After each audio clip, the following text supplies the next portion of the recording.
दोस्तों आज मैं आपसे बात करूंगा एक ऐसी मेडिसिन के बारे में जो मैं अपने हर वीडियो में आपको बताता हूं उसके पेशेंट्स के कॉन्स्टिट्यूशन के बारे में, और उस मेडिसिन का नाम है कैलकेरिया कार्बोनिका। जी हाँ दोस्तों, ये होम्योपैथी में यूज़ की जाने वाली एक बहुत अच्छी मेडिसिन है और बहुत सारे लोग इसके आजकल के ज़माने में इस मेडिसिन के पाए जाते हैं।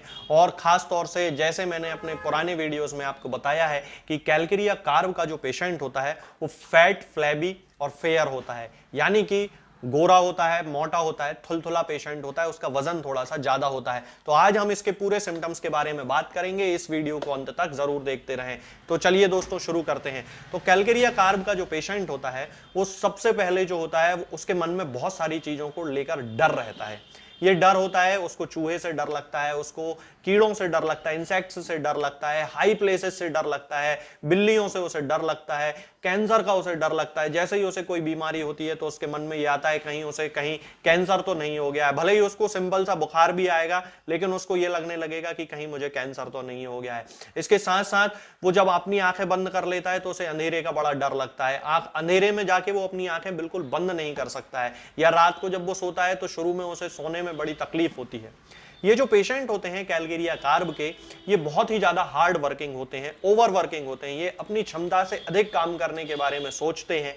इसके साथ साथ ओवर रिस्पॉन्सिबल होते हैं। उन्हें यदि कोई ड्यूटी दी जाती है तो वो उसको पूरे तन मन धन के साथ उसको पूरी तरीके से सफल बनाने की कोशिश करते हैं। और ज्यादातर ये जो पेशेंट होते हैं इनके दिमाग में जो है विभिन्न प्रकार की योजनाएं चलती रहती हैं कि इस काम को मुझे ऐसे पूरा करना है, और उनको ये लगता है कि उनका ये पूरा जीवन भी यदि वो काम करते रहेंगे तो उनको जो है काम करने के लिए समय जो है वो कम पड़ जाएगा। इस तरह से ये लोग ओवर वर्किंग होते हैं, हार्ड वर्किंग होते हैं, कंसाइंशियस होते हैं, यानी कि ये दूसरे लोगों को ऐसी कोई असुविधा ना हो उसके अनुसार ये काम करना चाहते हैं। हालांकि ये थोड़े जिद्दी होते हैं लेकिन ये डाउन टू अर्थ होते हैं। इसी तरह एडल्ट्स भी ऑब्स्टिनेट होते हैं और इसीलिए वो ओवर वर्क करते हैं, हार्ड वर्क करते हैं। अब हम बात करते हैं इसकी जनरलिटीज के बारे में। तो यदि हम देखें तो आजकल के जमाने के लगभग 40% जो बच्चे होते हैं वो कैलकेरिया कार्ब बच्चों के अंतर्गत और उनके विभिन्न सिम्टम्स के साथ देखे जा सकते हैं। यानी कि उनको पसीना बहुत ज्यादा आता है। कई बार उनको जब बच्चे को बिस्तर पे सुलाया जाता है तो उसका जो तकिया होता है, उसका जो पिलो होता है,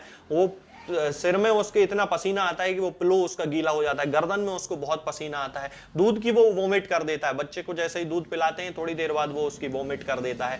इसके साथ साथ बच्चे थोड़े हैवी होते हैं, थुलथुले होते हैं, वजन उनका थोड़ा सा ज्यादा होता है, एकदम गोरे बच्चे होते हैं। उनके सिर के जो फॉन्टानेल्स होते हैं, यानी कि सिर का ये हिस्सा जब आप यहाँ हाथ लगाएंगे तो आपको बच्चों में थोड़ा सा एक सॉफ्ट सा एरिया दिखाई देगा, वो फॉन्टानेल्स कहलाते हैं। तो इन बच्चों के जो फॉन्टानेल्स होते हैं वो फिलअप होने में यानी कि भरने में थोड़ा सा ज्यादा समय लेते हैं। तो ये जो सारे सिम्टम्स होते हैं ये सामान्यतः बच्चों में देखे जाते हैं। ये जो बच्चे होते हैं ये कोल्ड एयर और कोल्ड वेट वेदर के लिए ये जो है वो ज्यादा सेंसिटिव होते हैं। उनको जो सिम्टम्स होते हैं उनमें एग्रावेशन होता है कोल्ड वेट वेदर से, कोल्ड एयर से, मतलब ठंडी हवा से, ठंडे मौसम से उसको उनके जो सिम्टम्स होते हैं वो बढ़ जाते हैं।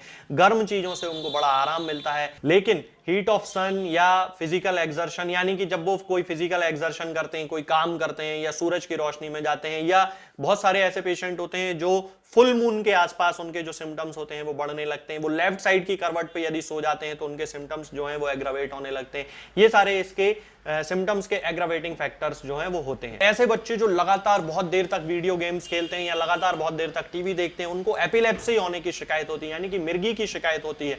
बहुत सारे बच्चे ऐसे केसेस मेरे पास आते हैं जिनमें मैं देखता हूं कि बच्चों के पेरेंट्स बताते हैं कि ये बच्चा बहुत देर तक जो है वीडियो गेम खेल रहा था या मोबाइल पे कोई गेम खेल रहा था और या फिर टीवी बहुत देर से देख रहा था और अचानक से उसको एपिलेप्सी के झटके आ गए, मिर्गी के झटके आ गए। तो ये जो सिम्टम होता है ये एक बहुत खास सिम्टम होता है। ये जो बच्चे होते हैं इनको स्टूल भी बहुत हार्ड होता है क्योंकि इंटेस्टाइनल मूवेबिलिटी जो होती है वो कम होती है। इसके कारण से उनका जो स्टूल होता है वो हार्ड होता है। कॉन्स्टिपेशन की भी इनको शिकायत होती है। इसके साथ साथ वोमिटिंग जो होती है वो सोर एसिडिक वोमिटिंग इनको होने लगती है। कभी कभी दूध इनको बिल्कुल अच्छा नहीं लगता है और इनकी जो हड्डियां होती हैं वो सॉफ्ट होने लगती हैं। कई बच्चे देखे होंगे आपने कि उनकी जो पैरों की हड्डियां होती हैं उनमें थोड़ा सा इस तरह का कर्व आ जाता है। तो ये जो पेशेंट होता है ये खास तौर से कैलकेरिया कार्ब इसको दी जानी चाहिए। लोअर पोटेंसी से हमें हमेशा शुरू करना चाहिए 30 या 200 से, फिर धीरे धीरे हम उसकी पोटेंसीज बढ़ा सकते हैं। अब यदि हम इसके सिर की बात करते हैं, हेड की बात करते हैं, तो जैसा कि मैंने अभी आपको बताया कि इन पेशेंट्स को यानी कि कैलकेरिया कार्ब के जो पेशेंट होते हैं उनको पसीना बहुत ज्यादा आता है। सिर का पूरा पीछे वाला जो हिस्सा होता है, ऑक्सीपिट जो होता है, यहाँ से बहुत पसीना आता है, गर्दन से बहुत पसीना आता है। जब वो बिस्तर पे सोते हैं तो उनका पूरा तकिया, उनका जो पूरा पिलो होता है वो गीला हो जाता है। उनके फॉन्टानेल्स को बंद होने में थोड़ा सा समय लगता है और इसके साथ साथ उन्हें हाई प्लेसेस से बहुत डर लगता है। जैसे ही वो किसी हाई प्लेस पे जाते हैं या जो लोग हैं जो आजकल बड़े शहरों में रहते हैं और लगभग 25-26 माले की जो है उनकी बिल्डिंग होती है और उस पर वो रहते हैं, स्टोरीज उनमें होती हैं और वो इतनी ऊंचाई पे रहते हैं तो उनको चक्कर आने लगते हैं, इतनी ऊंचाई से नीचे देखने पर उनको सिर दर्द होने लगता है। ये जो सिम्टम होता है ये बहुत इंपॉर्टेंट होता है कैलकेरिया कार्ब के केस में। ज्यादातर जो इनके पेशेंट होते हैं उनमें क्रोनिक हाइड्रोसेफेलस की शिकायत भी देखी जाती है। अब हम बात करते हैं इसकी आंखों की, तो इनके जो पेशेंट होते हैं उनमें कैटरेक्ट जैसे सिम्टम आने लगते हैं, ओपेसिटी डेवलप होती है उनके कॉर्निया पर, आंखों में बहुत स्ट्रेन पड़ता है और स्ट्रेन के साथ साथ उनको सिर में दर्द की शिकायत हो जाती है। यदि हम कानों की बात करें तो कानों में उनको ओटाइटिस मीडिया की प्रॉब्लम होती है, इन्फेक्शन उनको बार बार होता रहता है, कानों में भी उनके पोलिप्स डेवलप हो जाते हैं और नाक में भी उनके पोलिप्स डेवलप हो जाते हैं, उनको हे फीवर बार बार होता है, एलर्जिक राइनाइटिस की उनको शिकायत होती है, क्रॉनिक नेजल ऑब्स्ट्रक्शन की भी उनको शिकायत हो सकती है। अब यदि हम माउथ की बात करते हैं तो ये जो बच्चे होते हैं उनको लार्ज एडिनॉइड्स की शिकायत हो जाती है, उनको छाले बार बार होते हैं, उनका जो डेंटिशन होता है मतलब दांत निकलने की जो प्रोसेस होती है वो बहुत ज्यादा डिफिकल्ट होती है, उनको बहुत ज्यादा पेन होता है।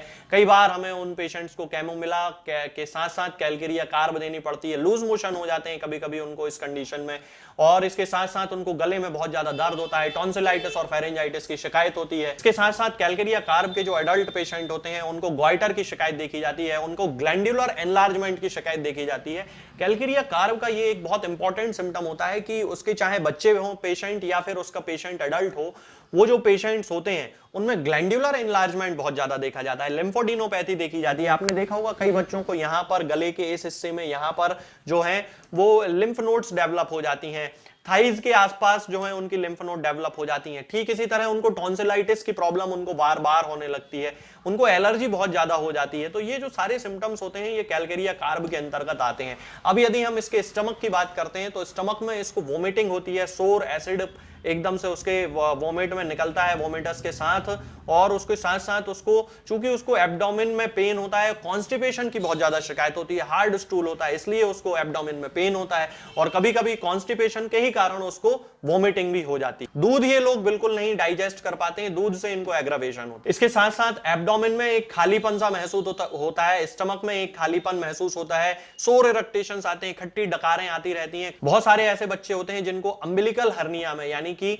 नाभि के आसपास होने वाला जो हर्निया होता है उसमें कैलकेरिया कार्ब बहुत अच्छा काम करती है। उसके जो इरेक्टेशंस होते हैं उनके साथ साथ उसके मुंह में खट्टा पानी आने लगता है। यदि हम इसके ब्लैडर की बात करें तो यूरिनरी ब्लैडर में इसको पोलिपस पाए जा सकते हैं। रीनल स्टोन की एक बहुत अच्छी मेडिसिन है और कोलिक रीनल स्टोन के कारण जो होता है उसके लिए भी कैलकेरिया कार्ब बहुत अच्छी होती है। इसके साथ साथ इसका एक बहुत खास सिम्टम है कि इसकी जो ओवरीज होती हैं उनमें ओव्यूलेशन की बड़ी प्रॉब्लम होती है, ओव्यूलेशन पूरी तरह नहीं होता है जिसके कारण पेशेंट में जो है वो इनफर्टिलिटी डेवलप हो जाती है। तो इनफर्टिलिटी के लिए भी कैलकेरिया कार्ब एक बहुत ही अच्छी मेडिसिन है।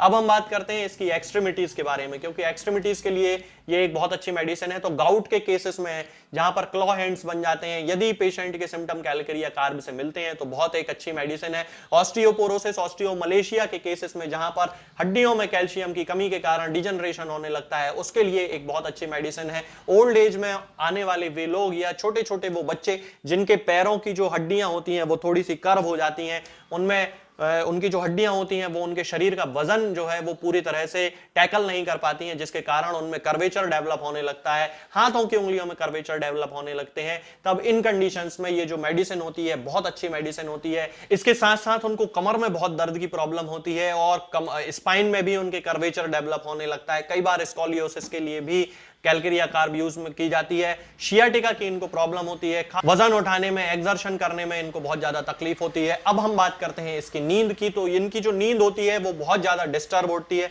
सोते समय भी इनके दिमाग में बहुत सारे विचार चलते रहते हैं, बहुत सारे आइडियाज आते रहते हैं, वो सोचते रहते हैं अब मुझे ये करना है, अब मुझे वो करना है। ज्यादातर ये जो पेशेंट होते हैं इसी कारण से ये ओवर वर्किंग होते हैं, क्योंकि उनके पास बहुत सारे आइडियाज हैं करने के लिए, बहुत सारे वो हवाई महल बनाते रहते हैं कि कल मुझे ये करना है, परसों मुझे ये करना है, फिर मुझे ऐसा करना है, फिर मुझे वैसा करना है। लिस्टलेस होते हैं, कहीं से कहीं तक एक काम से लेके दूसरे काम के बीच में कोई भी रिलेशन नहीं होता है, लेकिन उनके मन में विचार चलते रहते हैं। हम इन पेशेंट्स को शेख चिल्ली बोल सकते हैं, कर कुछ नहीं पाते हैं, ओवरवर्किंग होते हैं, काम कभी ये करने लगेंगे, कभी वो करने लगेंगे, परसिवेरेंस इनके अंतर्गत बिल्कुल इनमें बिल्कुल नहीं होता है, एक जगह ये टिक कर काम नहीं कर पाते हैं। रात में इनको डरावने सपने आते हैं, एकदम से पसीना आने लगता है बहुत ज्यादा, ये रात में डर जाते हैं। यदि आपको लगता है कि ये आपके घर में रहने वाले किसी पेशेंट से ये सिम्टम मैच करते हैं, तो आप थोड़ा सा और उसकी केस टेकिंग करके और उसको कैलकेरिया कार्ब 30 या 200 पोटेंसी में 2-2 बूंद सुबह और शाम स्टार्ट करें, तो उसको धीरे धीरे इंप्रूवमेंट होने लगेगा।